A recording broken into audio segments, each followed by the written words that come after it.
Deixa eu te fazer uma pergunta. E se a Bíblia não fosse só um livro de fé? E se ela também tivesse registrado ideias que a ciência só descobriu muito tempo depois? Não é sobre forçar interpretação. É sobre observar o que já estava lá. E isso pode mudar completamente a forma como você enxerga esse livro. Seja bem-vindo ao canal Pausa para Pensar, Ciência e Fé. Aqui a gente não separa fé e razão. A gente conecta.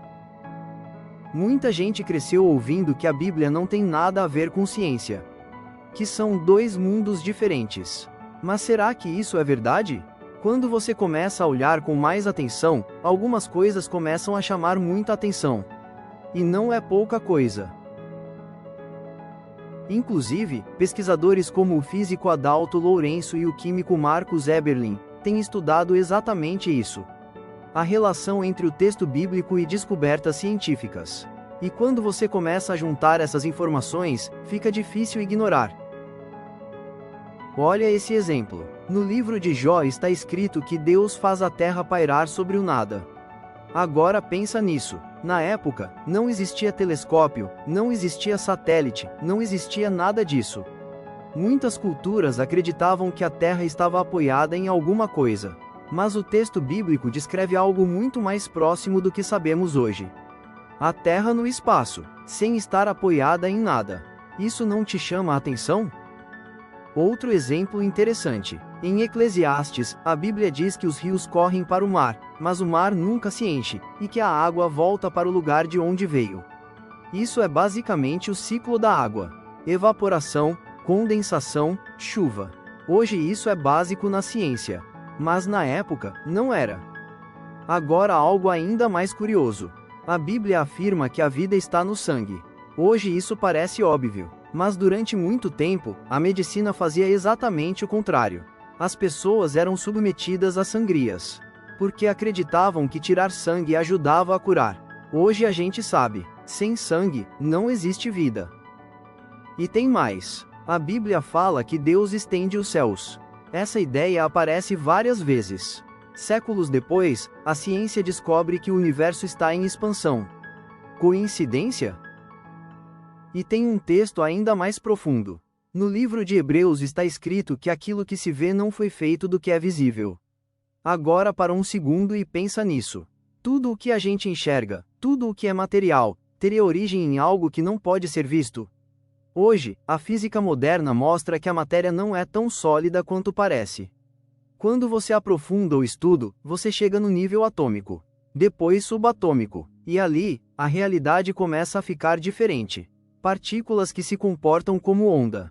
Coisas que não são exatamente matéria no sentido clássico. Energia, campos, probabilidades. A chamada física quântica mostra que, no nível mais fundamental, o que sustenta a realidade não é algo visível.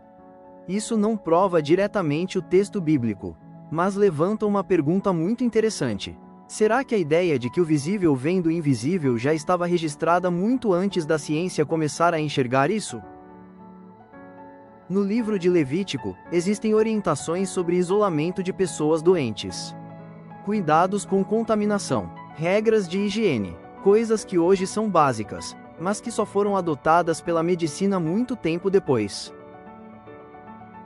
A Bíblia também fala sobre reprodução, sementes e espécies gerando segundo a sua própria natureza.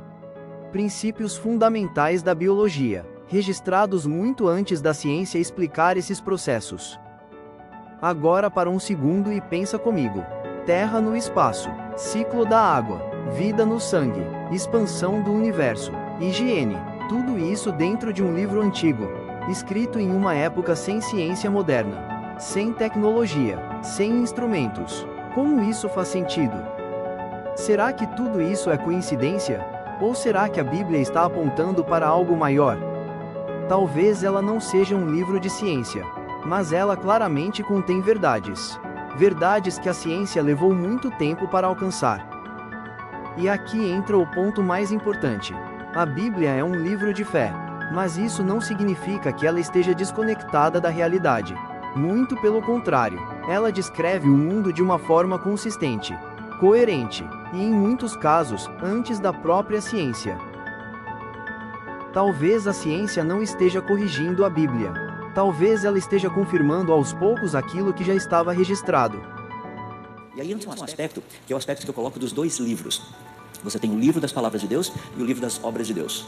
Você tem a Bíblia e aqui você tem ciência, estudo da natureza. Olha que interessante, a maneira como eu proponho é bem simples. Se a Bíblia estiver corretamente interpretada e a ciência devidamente estabelecida, não haverá contradição entre os dois. Porque o autor é o mesmo. Aquele que trouxe a existência à natureza é aquele que trouxe a existência à palavra dele, que é a Bíblia. É o mesmo autor. Você acha que Deus vai dizer uma coisa aqui nesse livro e vai dizer outra coisa no outro livro? Não, ele vai dizer a mesma coisa nos dois livros. O problema é que nós temos dificuldade de compreender esses livros. Um pouco de ciência nos afasta de Deus. Muito nos aproxima. Um pouco de ciência faz achar que o Deus é um delírio. Deus morreu, Darwin matou Deus. Não há nada mais para Deus fazer nesse universo. Muita ciência te aproxima de Deus. Faz você ver claramente as suas assinaturas no universo, na terra e na vida. Então é esse Deus invisível mais real. Muito mais real que os elétrons que você foi eletrocutado. Seja então o nosso louvor, seja a nossa glória. A Ele toda a glória, o autor e consumador. Se esse vídeo expandiu sua visão, deixa o like e se inscreve no canal. Ativa o sininho. Agora eu quero saber de você. Isso tudo é coincidência? Ou é evidência de algo maior? Comenta aqui embaixo, eu quero muito ler sua opinião. Porque no final das contas, todo mundo precisa de uma pausa, para pensar.